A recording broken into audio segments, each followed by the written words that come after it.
You're listening to an Airwave Media Podcast. Welcome to the Useless Information Podcast, my collection of fascinating true stories from the flip side of history. My name is Steve Silverman, and today's story is titled The Fever Girl. But before we do that, let's start with today's question of the day. And the question is fairly straightforward. What is the highest recorded body temperature that a human has ever survived? And I'll give you the answers in both Fahrenheit, and then I'll follow it with Celsius. Was it 1, 106.2 degrees Fahrenheit, 2, 108.7 degrees, 3, 112.5 degrees, 4, 114.2 degrees, or 5, 115.7 degrees? And here are the answers in Celsius. Was it 1, 41.2 degrees, 2, 42.6 degrees, 3, 44.7 degrees, 4, 45.7 degrees, or finally, number 5, 46.5 degrees. As always, I'll let you mull over these choices and I'll let you know the answer at the end of this podcast. So I was jokingly telling my wife the other night that I wish I had been born at the turn of the 20th century. And that was so I could have met an incredibly hot girl, one that I had read about in the newspaper. Not only was she hot, she was sizzling hot. In fact, if you picked up just about any newspaper in the United States back in March of 1923, you would have read about the woman that the press nicknamed the Fever Girl. And just who is she really? She was 30-year-old Evelyn Lyons, and at the time she resided at 509 South 9th Street in Escanaba, Michigan. What made Evelyn famous was her unusual medical condition. As I mentioned, she was incredibly hot, but not necessarily in the looks department, if you know what I mean. Instead, she had been suffering from an extremely high fever. It was one that maxed out the clinical thermometers that they typically use at the time. That would have been 110 degrees Fahrenheit or 43.3 degrees Celsius.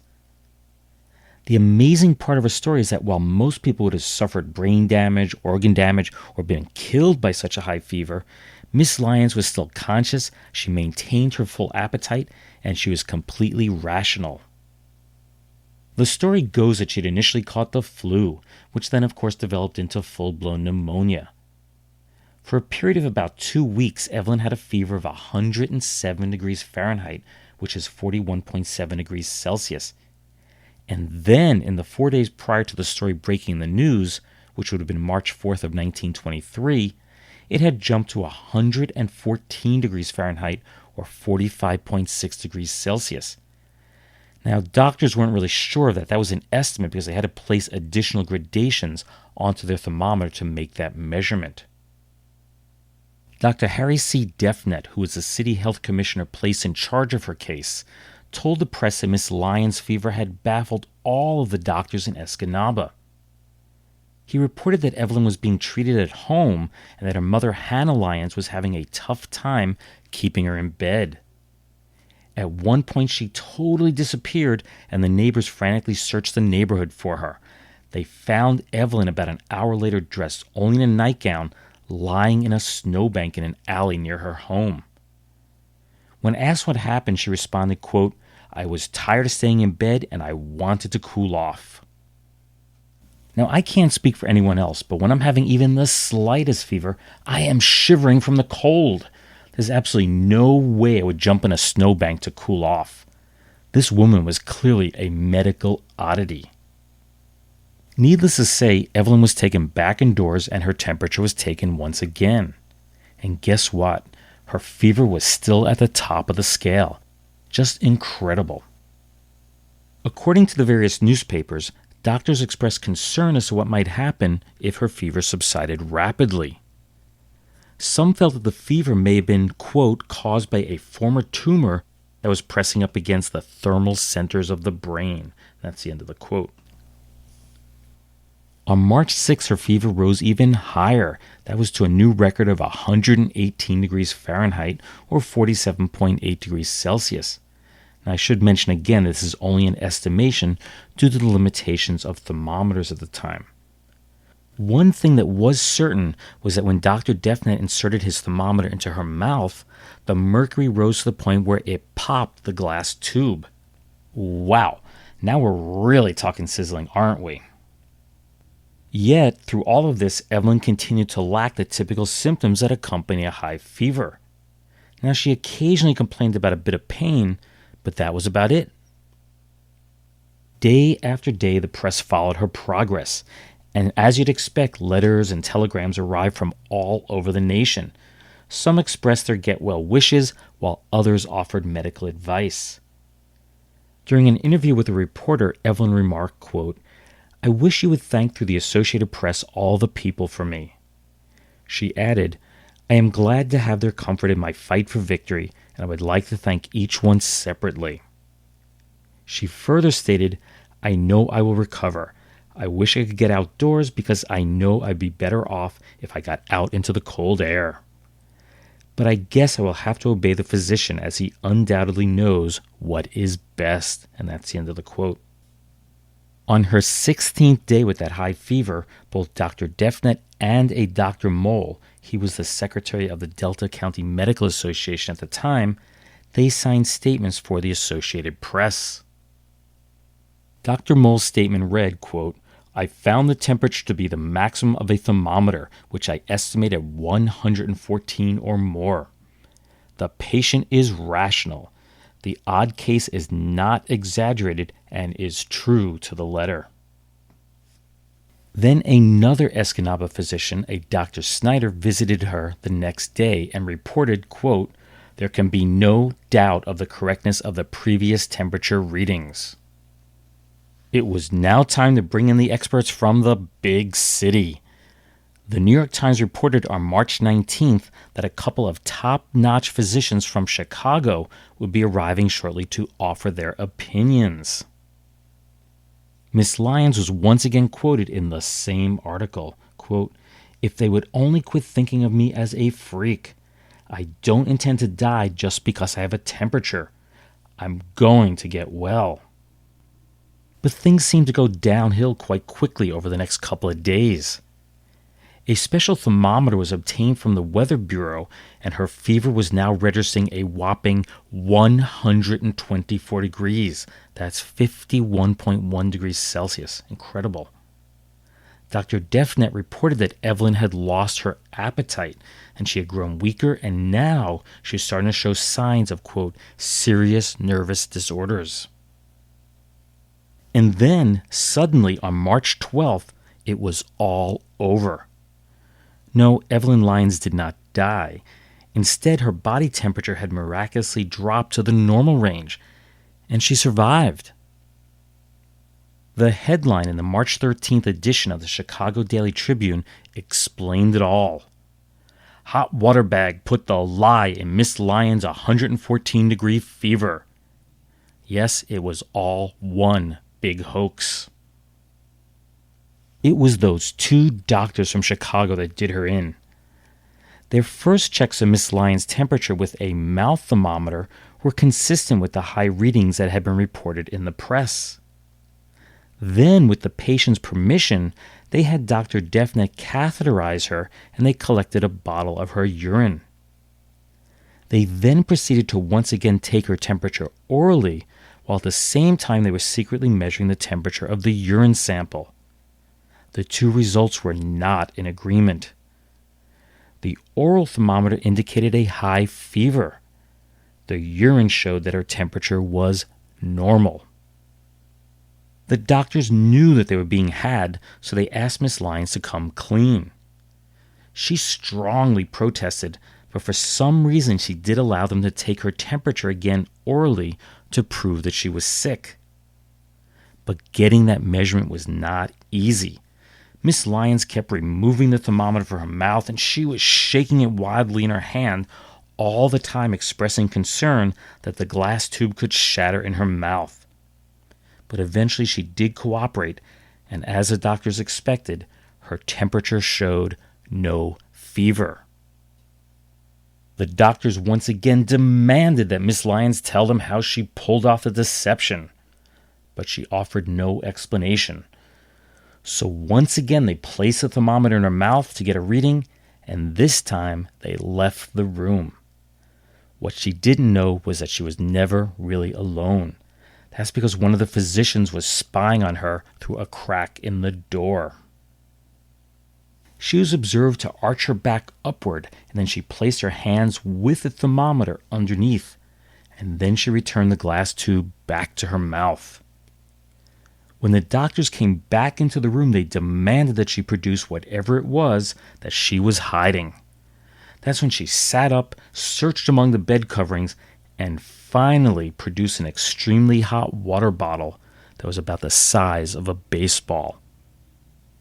It turns out that her mother had been regularly providing the hot water bottle to help relieve pain in both her abdomen and her back. What Mom didn't realize was that every time the doctors attempted to take her temperature, she would have a coughing fit and remove the thermometer from her mouth. At that point, she would momentarily touch the bulb of the thermometer to the heated bottle before reinserting it into her mouth. In an Associated Press interview published on March 14th, Escanab's Fever Girl offered an apology and said, quote, "My hoax first entered my head when Dr. Henry Defnet, the attending physician, turned his back to me and I touched the bulb of the instrument to the hot water bottle." She added, "Saturday night I knew that the collapse of the trick was near." She further stated, "I knew Dr. Defnet was onto my scheme and so I tried to get out. Only I was so clumsy, and then they caught me." Yet, by the end of that same day, she had already denied the whole thing. Quote, "I have no statement to make except that the whole story of me being a fake is a rotten lie." Further investigation, which was published in the Journal of the American Medical Association, determined that Miss Lyons had visited every doctor in the area complaining of various maladies. Dr. Defnet had previously been called on to remove a piece of rubber from her bladder because, get this, having been a former nurse, she attempted to catheterize herself. She proved to be such an annoyance during that particular procedure that she had already become a persona non grata at the hospital, and this is before the whole Fever Girl thing started. It was also learned that even though she was suffering from this record-high fever that could potentially cost her life, doctors were unable to convince her to go to the hospital. They couldn't even convince her to stay in bed and get some rest. In fact, the only way they could get her to the hospital was for the police to take her. And once she got there, she only remained in the hospital for about 2 days with a normal body temperature. Then she walked out of the hospital and returned home to her imaginary fever. According to several press reports in the weeks following the discovery of the hot water bottle, Evelyn Lyons really was sick with a fever. But all these articles were written with a sense of skepticism. I wonder why. I guess she cried wolf one too many times, and few were now willing to believe her. Useless, useful, I'll leave that for you to decide. And now for a few words from our retro sponsor. For you good homemakers who are serving meatless menus, here's a swell recipe. It's for a rich golden Welsh rabbit that's a perfect main dish any day in the week, and a wonderful idea for what to serve the crowd after Saturday's football game. You ready for the recipe? For that football crowd, we'd better make a double recipe. We'll use 1 pound of Kraft's Smooth Melting Velveeta. That's 2 1/2-pound packages of this famous cheese food, or half of a 2-pound loaf. Cut up the pound of golden Velveeta and melt it in your chafing dish, or the top of your double boiler. Gradually add 1/2 cup of milk. That's 1/2 cup of milk. And stir it into the melted Velveeta. Now season that smooth, golden Welsh rabbit to taste. Salt, pepper, dash of dry mustard, Worcestershire sauce. Serve on toast and listen to the raves. And just be sure you use genuine smooth-melting Velveeta, made only by Kraft. Get the 2-pound Velveeta loaf tomorrow for snacks, sandwiches, and grand hot dishes, too. Remember Velveeta for money-saving, meatless main dishes.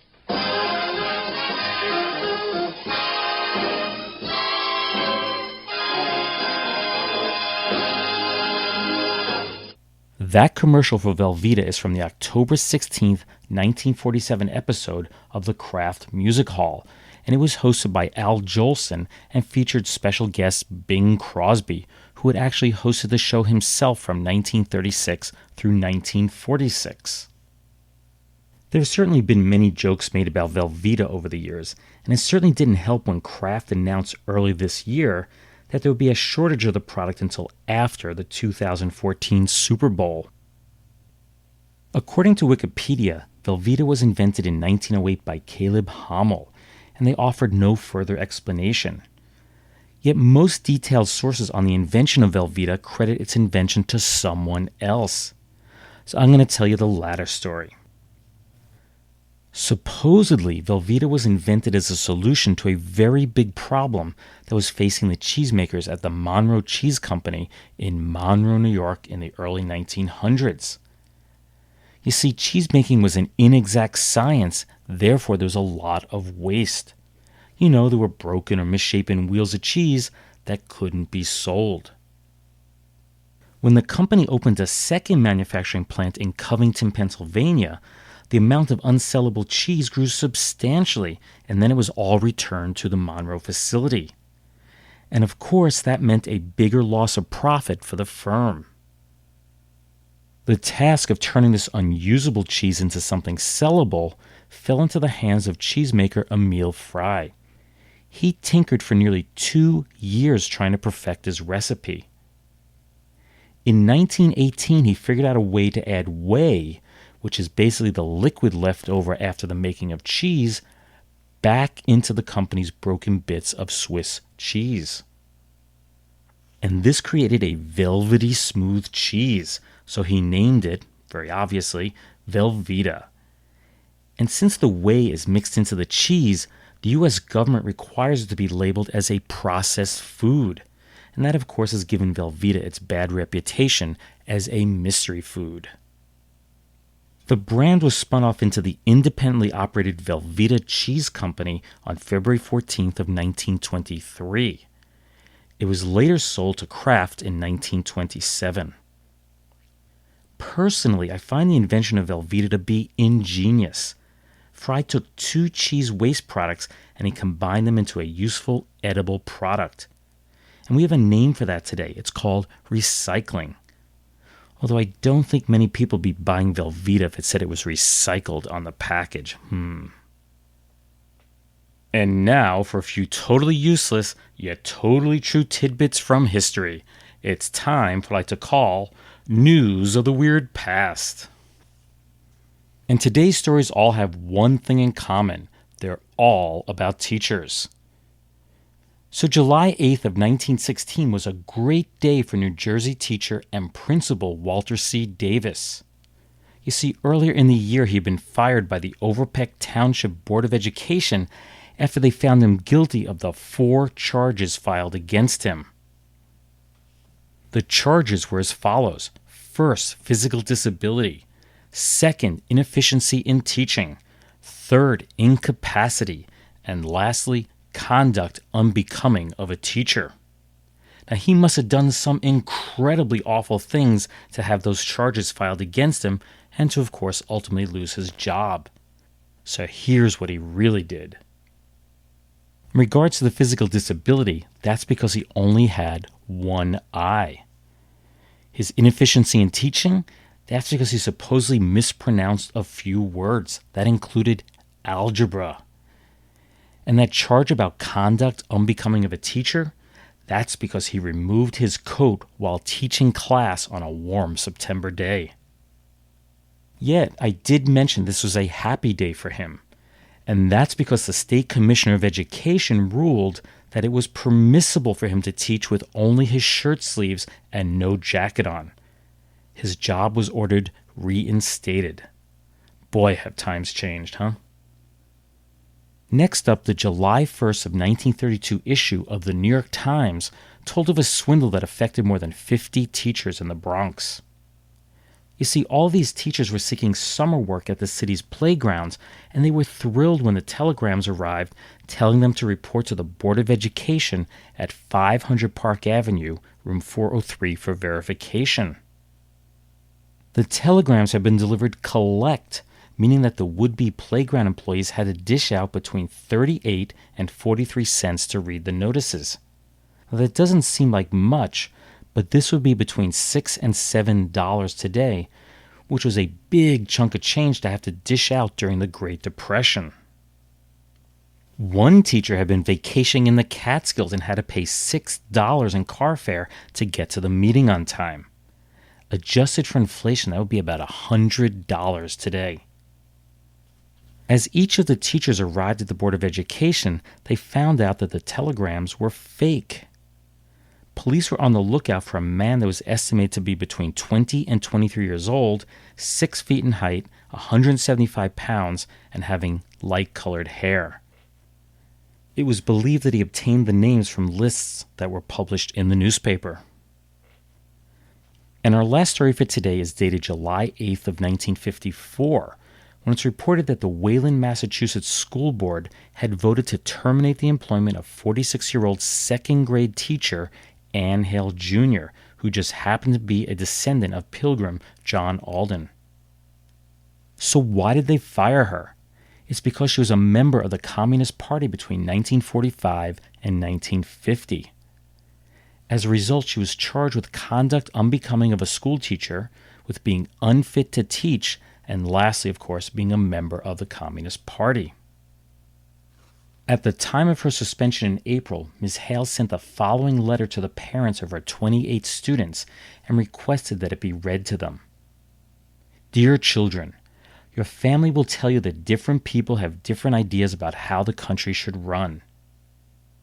I have been working for a long time in the best way I know to make sure that the liberty and justice for all of which we speak every morning is always with us and that it will grow better. Those who don't agree with me may say harsh things. Just remember these things, which I am sure you know. I love my country and I love you.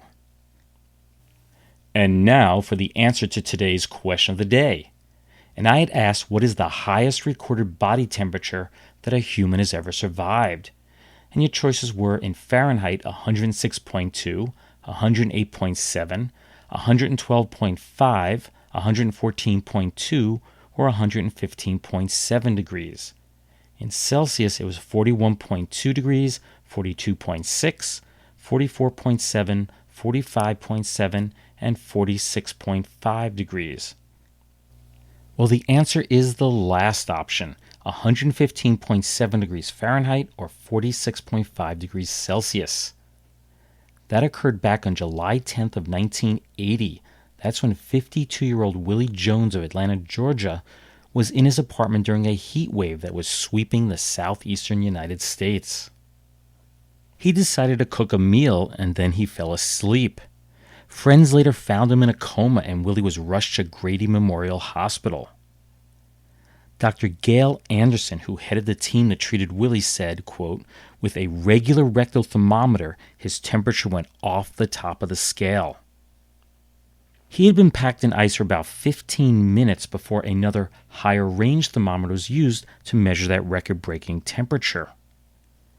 Amazingly, Willie made a complete recovery and left the hospital 25 days later.